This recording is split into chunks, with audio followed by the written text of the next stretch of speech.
नमस्कार, जनता टीवी देख रहे हैं आप। मैं आपके साथ दीक्षा शर्मा। बुलेटिन की शुरुआत करेंगे हरिद्वार से आ रही इस वक्त की बड़ी खबर से।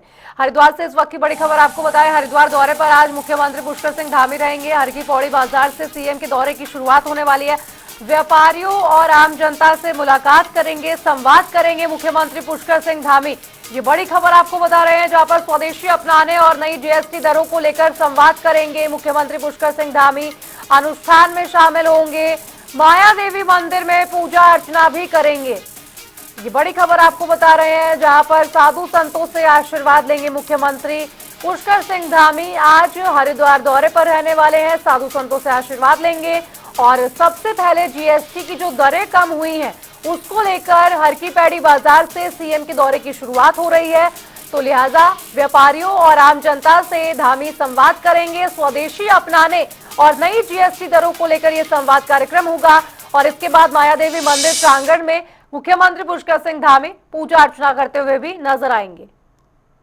आपको बताएं कि आज नई दरें लागू होने के बाद भारतीय जनता पार्टी पूरे देश में इस जीएसटी की नई दरों को उत्सव की तरह मना रही है।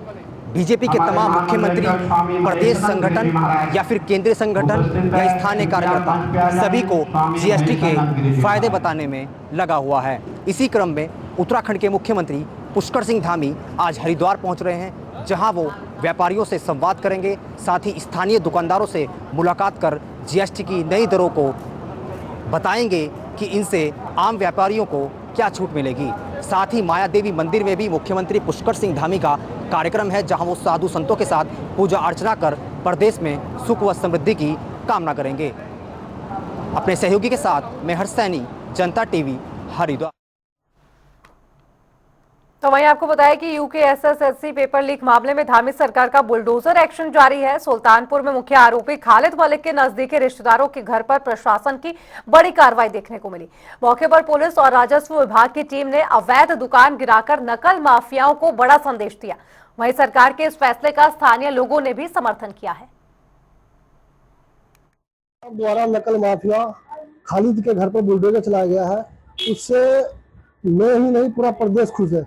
एक मैसेज गया है कि अगर हम गलत करेंगे तो हमें जेल के साथ साथ हमें आर्थिक नुकसान भी झेलना पड़ेगा। बिल्कुल इससे सहमत है और हम माननीय मुख्यमंत्री जी का धन्यवाद करते हैं कि उन्होंने नकल माफियाओं पर इतना सख्त कानून बनाया और इसके बाद उनके आर्थिक नुकसान भी पहुंचाने का कार्य सरकार कर रही है। हम इससे बहुत ही खुश हैं। बिल्कुल हम इसके लिए योगी सरकार का भी धन्यवाद करते हैं कि उनकी तर्ज पे हमारी उत्तराखंड की सरकार, जो पुष्कर सिंह धामी जी की सरकार है, वह भी यूपी की सरकार से सीख ले रही है और अपराधियों को कड़ी से कड़ी सजा दे रही है। तो वहीं यूकेएसएसएससी मामले में मुख्यमंत्री धामी के सख्त निर्देशों का असर अब देखने को मिल रहा है। दरअसल हरिद्वार के जिस परीक्षा केंद्र से पेपर लीक हुआ था, उसके सेक्टर मजिस्ट्रेट केएन तिवारी को तत्काल प्रभाव से निलंबित कर दिया गया है, जिसको लेकर बीजेपी के प्रदेश प्रवक्ता सचिन गुप्ता का बयान सामने आया है। उन्होंने कहा कि सूबे के मुखिया ने राज्य के विकास के साथ साथ नकल रोकने के लिए एक सख्त कानून का निर्माण किया है, जो विपक्ष को पच नहीं रहा है। हम ऐसे में लगातार मामलों में कड़ी कार्रवाई करते रहेंगे। युवाओं से आग्रह जरूर करना चाहूंगा कि देश का पहला राज्य है धामी सरकार ने कि यहाँ पर सख्त जो है हमने नकल विरोधी कानून यहाँ पे दिया, उसके तहत जो है कड़ी कार्रवाई जो है की जा रही है। हाकम हो या हाकम के बाप हो, कोई भी जो है धामी सरकार में बख्शा नहीं जाएगा। सबके ऊपर कड़ी कार्रवाई होगी और आगे आने वाले समय में जो है भविष्य में चेतावनी होगी उन लोगों को कि यदि युवाओं के भविष्य से उत्तराखंड में खिलवाड़ करने का अगर प्रयास या कोशिश की गई तो बख्शे नहीं जाएंगे। तो वहीं यूकेएसएसएससी पेपर लीक मामले में लगातार प्रतिक्रियाएं सामने आ रही हैं और इसी कड़ी में उत्तराखंड मंडी परिषद के अध्यक्ष अनिल कपूर डब्बू ने कहा कि इस मामले में दोषी व्यक्तियों पर कड़ी कार्रवाई की जाएगी। उन्होंने कहा कि ये विरोधी ताकतें हैं जिसका काम बस विरोध करना है। जिसकी लोकप्रियता बढ़ेगी, निश्चित रूप से यहाँ कहते हैं राम की सेना भी है तो रावण की भी अभी सेना कलयुग में मौजूद है।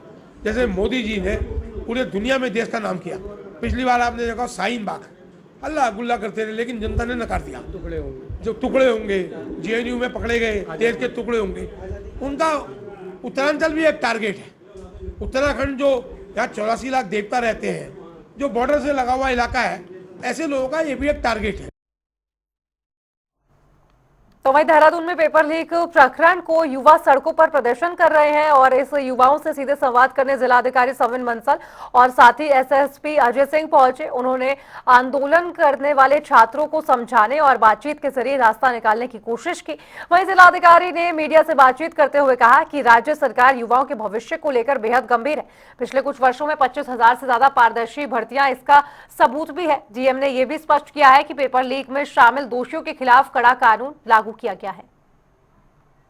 देखिए, ये हमारे जितने भी छात्र छात्राएं हैं ये हमारे ही आमजन हैं और हमारी प्रशासन, राज्य सरकार, ऑनरेबल सीएम जो यूथ है, यूथ के करियर को लेकर बहुत संवेदनशील है। अभी पिछले 3 साल में, 4 साल में हमारी 25,000 भर्तियां हुई हैं विभिन्न विभागों में और सभी पारदर्शी हुई हैं। ये इसका प्रतीक है कि जो गवर्नमेंट है वो हर मीन्स एम्प्लॉय कर रही है कि फ्री एंड फेयर वे में उनके करियर को अंजाम दिया जाए।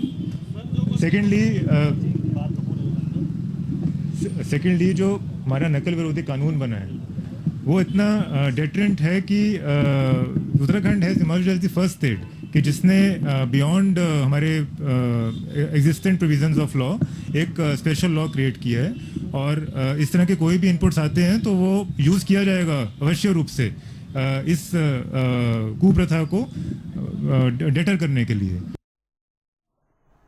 तो वहीं देहरादून नगर निगम के मेयर सौरभ थपत्याल और भाजयुमो प्रदेश महामंत्री विपुल मंदोली ने बेरोजगार संघ के हालिया प्रदर्शन पर पलटवार किया है। मेयर ने कहा कि राजनीति के लिए युवाओं को गुमराह करने, भड़काऊ नारे लगाने और भगवा को बदनाम करने की किसी भी साजिश को यहां का युवा स्वीकार नहीं करेगा। वहीं विपुल मंदोली ने आरोप लगाया है कि मंच पर मौजूद कुछ नेता युवाओं की आड़ लेकर राजनीतिक लाभ लेना चाहते हैं। उन्होंने भरोसा जताया कि एसआईटी निष्पक्ष जांच कर रही है और सच जल्द सामने आएगा। देखिए, देवभूमि के अंदर अगर इस प्रकार के नारे लगते हैं कि हमको चाहिए आज़ादी, और या इस प्रकार का वो होता है कि हम जो है उत्तराखंड को नेपाल बना देंगे, जैसे नेपाल में कुछ सर्कमस्टांसेस हुए उस प्रकार से अगर ऐसा बोला जाता है और कहीं ना कहीं भगवे को अगर बदनाम करने की साजिश होती है तो उसके खिलाफ जो यहाँ का युवा है, देवभूमि का युवा है, वो चुप नहीं बैठेगा। इसीलिए हम सब जितने छात्र नेता हैं, देखिए हमने कहा ना, वहाँ पे जो 2 लोग हैं जो उत्तराखंड स्वाभिमान मोर्चा वाले, उनमें से एक लोकसभा का चुनाव लड़ चुका है, उसमें से एक विधानसभा का चुनाव लड़ चुका है। दोनों को विजय प्राप्त नहीं हुई, जन समर्थन उतना नहीं मिला। तो इन लोगों को हमेशा ये लगता है कि उत्तराखंड में कैसा हम एक विषय देखें कि जिसमें हम राजनीतिक माइलेज जिस विषय से ले सकें, लेकिन उनका ये सारे प्रयास जो है सब विफल रहेंगे, क्योंकि मुझे अपनी सरकार पर पूरा भरोसा है। इनसे जो एसआईटी की हमने गठन किया है सरकार ने, उस पर पूरा भरोसा है। 1 महीना रुक जाइए, 30 दिन का समय, बहुत ज़्यादा समय नहीं मांगा है, 30 दिन का समय मांगा है। 30 दिन के समय में सारे सत्य आपके सामने आ जाए। तो वहीं हरिद्वार में नवरात्रि के छठे दिन मां कात्यायनी की पूजा अर्चना धूमधाम से हो रही है। वरदायनी स्वरूप मां कात्यायनी भक्तों की हर मनोकामना पूरी करती है। धार्मिक मान्यता है कि सच्चे मन से आराधना करने पर मां जीवन की बाधाओं को दूर करती है। मां को केला, खीर और पीले व्यंजन चढ़ाना शुभ माना जाता है।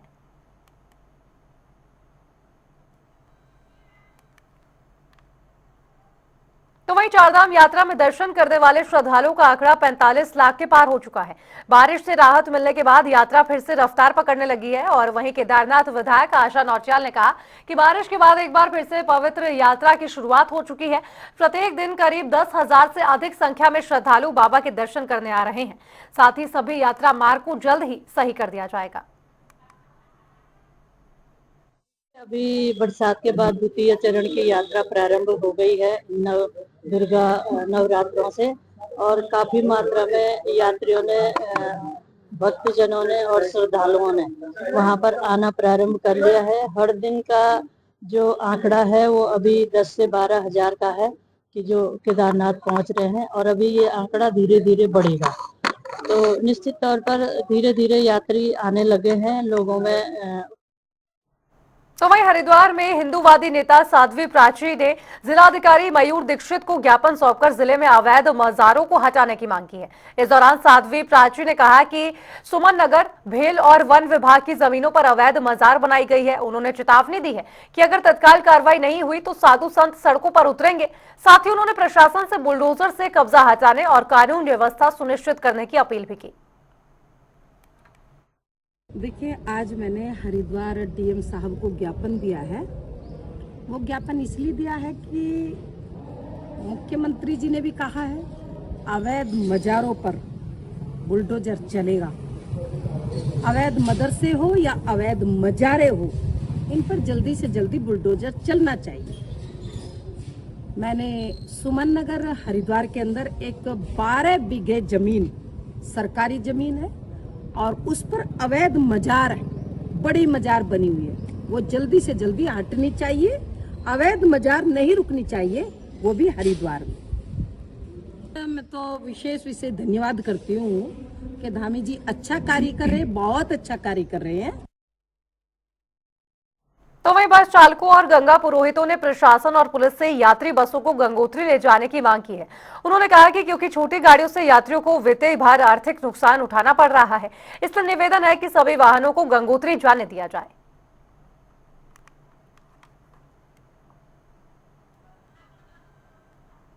आपको बताएं कि बस चालकों की प्रशासन और पुलिस से लगातार ये मांग की जा रही है। उत्तरकाशी से खबर आपको बता रहे हैं, जहां पर छोटी गाड़ियों से यात्रियों को काफी नुकसान का सामना करना पड़ता है और इसके चलते यात्री बसों को गंगोत्री जाने की अनुमति मांग रहे हैं। और पुलिस द्वारा ये अनुमति जो है, अभी तक इस पर कोई अपडेट नहीं आया है कि पुलिस ने अनुमति दी है या फिर नहीं, लेकिन लगातार मांग की जा रही है ताकि यात्रियों को किसी भी तरह की परेशानी ना हो।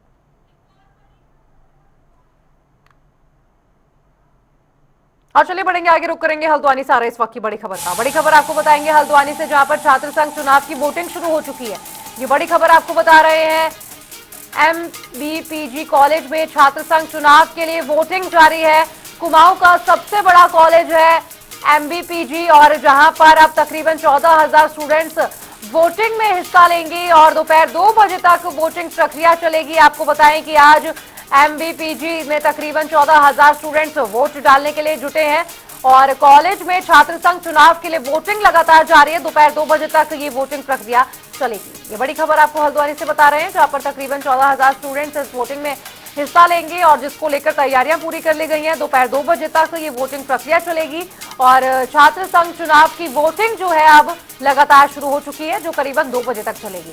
MBPG कॉलेज में छात्र संघ चुनाव को लेकर वोटिंग जारी है। आपको बताएं कि कुमाऊं का सबसे बड़ा कॉलेज है MBPG और जहां पर छात्र संघ चुनाव को लेकर वोटिंग शुरू हो गई है, जिसको लेकर तमाम तैयारियां की गई है। पुलिस बल मौके पर मौजूद है। दोपहर 2 बजे तक इसकी वोटिंग प्रक्रिया चलेगी और पुलिस बल को इसलिए भी तैनात किया गया है ताकि आपस में छात्र संघ चुनाव के दौरान किसी भी तरह की उत्पाद न खड़ा कर सके।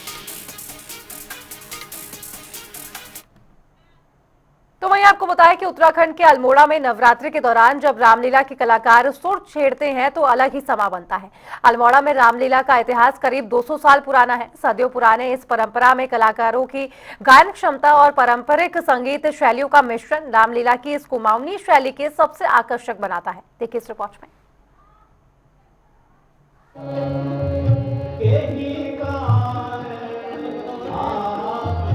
उत्तराखंड के अल्मोड़ा में नवरात्रि के दौरान जब रामलीला के कलाकार सुर छेड़ते हैं तो अलग ही समा बनता है। अल्मोड़ा में रामलीला का इतिहास करीब 200 साल पुराना है। सदियों पुरानी इस परंपरा में कलाकारों की गायन क्षमता और पारंपरिक संगीत शैलियों का मिश्रण रामलीला की इस कुमाऊनी शैली को सबसे आकर्षक बनाता है। अल्मोड़ा की रामलीला को देश में होने वाली सबसे प्राचीन रामलीलाओं में से एक माना जाता है और इसका मंचन कुमाऊनी संस्कृति को पेश करने का भी मौका है। महिला कलाकारों की खास भागीदारी भी इसे अलग बनाती है, जो पुरुषों के दबदबे को दरकिनार करने का एक तरीका है। 200 वर्ष पुरानी ऐसी मानी जाती है। यहाँ की रामलीला में मुख्य आकर्षण होता है, जितने भी पात्र बने रहते हैं। यहाँ की रामलीला का मुख्य जो अंग माना जाता है वो गायकी अंग है, लेकिन पात्र गायकी के साथ साथ पूर्ण अभिनय भी करते हैं। जो हमारी कुमाऊं की रामलीला है वो कुमाऊं में नहीं बल्कि पूरे भारतवर्ष में बहुत प्रसिद्ध है। अल्मोड़ा में काफ़ी समय से ये रामलीला चल रही है और यहाँ पे बहुत जगह पे रामलीला होती है और यहाँ पे हमारे भुवनेश्वर महादेव मंदिर में हमें महिलाओं को भी अक्सर ये मंच दिया जाता है करने के लिए। जैसा कि आज मैं ताड़िका का पार्ट खेल रही हूँ यहाँ पे और मैं बहुत टाइम से ये पार्ट खेल रही हूँ। इससे हमारे अंदर सेल्फ कॉन्फिडेंस आता है और कहीं पे भी मतलब हम बोल सकते हैं, कॉन्फिडेंस आता है इससे और बहुत अच्छा लगता है। अल्मोड़ा की रामलीला इलाके की समृद्ध संस्कृति और विरासत की जीती जागती मिसाल है। हिंदुस्तानी शास्त्रीय संगीत और राजस्थान की मांडलोक शैली का मिश्रण कलाकारों की भावपूर्ण कलात्मकता को और समृद्ध करता है। इनके जरिए दर्शक भगवान राम की कथा से अलग अंदाज में दोबारा जुड़ते हैं। तो वहीं ड्रग्स फ्री देवभूमि मिशन और नशा मुक्ति अभियान के तहत उत्तरकाशी पुलिस ने बड़ी कार्रवाई की है। बता दें कि प्रभारी निरीक्षक के नेतृत्व में पुलिस और राजस्व विभाग की संयुक्त टीम ने मनेरी कोतवाली क्षेत्र में भारी मात्रा में भांग को नष्ट किया है। साथ ही मिशन के तहत नशे की जड़ से समाप्त करने को लेकर भी कार्रवाई की जा रही है।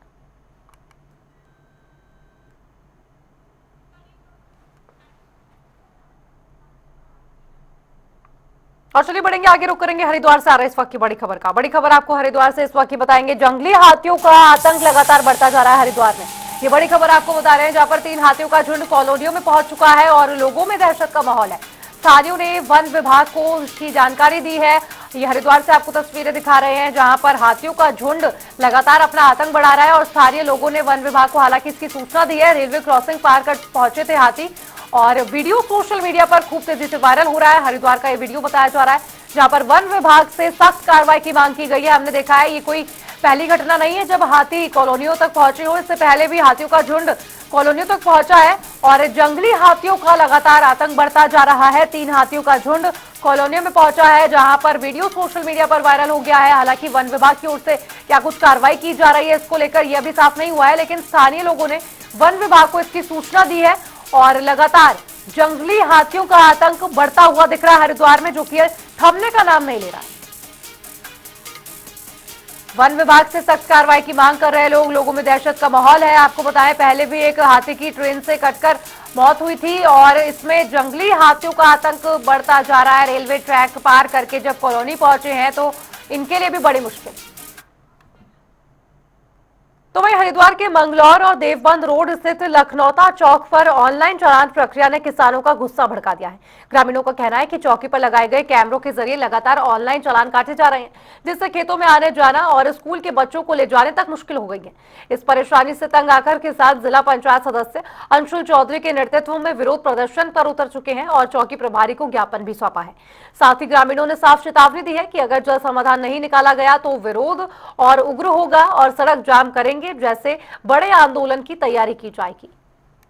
मेरे क्षेत्र के किसान और मेरे क्षेत्र के नौजवान साथी मेरे पास एकत्र होकर आए थे। उनकी समस्या थी कि यहाँ पर जो आप मेरे पीछे देख रहे हैं कैमरे लगे हुए हैं, जो कि उनका फेस उधर की साइड है और लगभग यहाँ से 100 लोगों के चलान हो चुके हैं। ये मेरे पास इनके डॉक्यूमेंट्स वगैरह हैं और सबके चलान कम से कम किसी के 3000, किसी के 2000, किसी के 4000, 5000 चलान है। तो हम यहाँ पर चौकी इंचार्ज जी से मिलने आए थे। वो अभी शेरपुर खेलमू गाँव गए हुए हैं, कोई अतिक्रमण का मामला है वहाँ पर। तो अभी हमने उनके बिहाफ में उनके जो यहाँ पर हैं साथी उन्हें अपना ज्ञापन सौंपा है और मैं आप लोगों के माध्यम से ये बताना चाहता हूँ कि मुझे चाहे किसानों की और अपने भाइयों की लड़ाई लड़नी पड़े, मैं। तो वहीं धर्म नगरी हरिद्वार में रामलीला का महोत्सव शुरू हो चुका है और वहीं BHEL में रामलीला समितियों की गणेश पूजा के साथ शुरुआत हुई। साथ ही दर्शक डांडिया और साथ ही बाल रामलीला का आनंद लेते दिखे हैं और इसी को लेकर उत्तराखंड शैली की रामलीला, ऑपरेशन सिंदूर और विभिन्न मंचन कार्यक्रमों में मंत्र, कैकई संवाद, राम वनवास, भरत मिलाप, सीताहरण, लंका दहन समेत प्रमुख घटनाएं दिखाई जा रही हैं। परसों की बात है, 52 साल हो गए हमारे इस रामलीला मंच को और जो हमारी रामलीला मंचन है यशवीर कला मंच, हमारे गुजरात से हमारे जो मार्गदर्शक निर्देशक हैं वो मुख्तार सिंह जी, उनकी पूरी टीम यहाँ 1 महीने से प्रैक्टिस कर रही है और उनका मंचन का ये कार्यक्रम हमारा 23 तारीख से लेकर 2 अक्टूबर दशहरा महोत्सव भी यहीं इसी ग्राउंड में मनाया जाएगा। इस तरह से हमारी रामलीला चलेगी। सनातन को लेकर के क्या महत्व है रामलीला का? सनातन को तो बहुत बड़ा महत्व है, क्योंकि सनातन की जो हमारी पुरातन चीजें हैं वो धीरे धीरे विलुप्त हो रही हैं। हमारा उद्देश्य है कि हम इन चीजों को जिंदा रखें और नई युवक है, नई पीढ़ी है, उनको हम कुछ। तो वहीं हरिद्वार में बीजेपी की ओर से प्रधानमंत्री मोदी के जीवन और उनके योगदान पर आधारित प्रदर्शनी का आयोजन किया गया है। बता दें कि ये प्रदर्शनी 17 सितंबर से 2 अक्टूबर तक सेवा पखवाड़े के तहत आयोजित की गई है, जिसका उद्घाटन हरिद्वार के विधायक मदन कौशिक, आदेश चौहान और राज्य मंत्री ओम प्रकाश जगदानी ने किया है। आज सेवा पखवाड़े के अंतर्गत जो हमारा सेवा पखवाड़ा चल रहा है 17 सितंबर से लेकर 2 अक्टूबर तक, उसके अंतर्गत ये प्रदर्शनी लगी है और उसमें माननीय प्रधानमंत्री नरेंद्र भाई मोदी जी के मुख्यमंत्री काल से लेके और प्रधानमंत्री काल तक की जितनी भी उपलब्धियां हैं, जितनी भी उनकी कार्य योजनाएं हैं, जितने भी उनके अनुकरणीय और अलौकिक कार्य हैं, उन सबको दिखाया गया है ताकि उससे हर व्यक्ति को, हर कार्यकर्ता को, हर नेता को प्रेरणा मिल सके। आज नगर निगम में जो सेवा पखवाड़ा चल रहा है, प्रधानमंत्री नरेंद्र मोदी जी के जन्मदिन के अवसर पर, जैसा उन्होंने कहा कि जन्मदिन नहीं इस रूप में मनाना, हमने सेवा पखवाड़े के रूप में पूरे देश में मना रहे हैं। अनेक कार्यक्रम का आयोजन हो रहा है, उसी में आज एक कार्यक्रम नगर निगम में, यहाँ एक प्रदर्शनी जो हमारी योजनाएं हैं, अंतिम छोर पर बैठे हुए व्यक्ति के लिए योजनाएं हैं, उन योजनाओं को यहाँ प्रदर्शित किया गया है। और चलिए रुक रहे एक छोटे से ब्रेक के लिए, आप देखते रहिए जनता टीवी।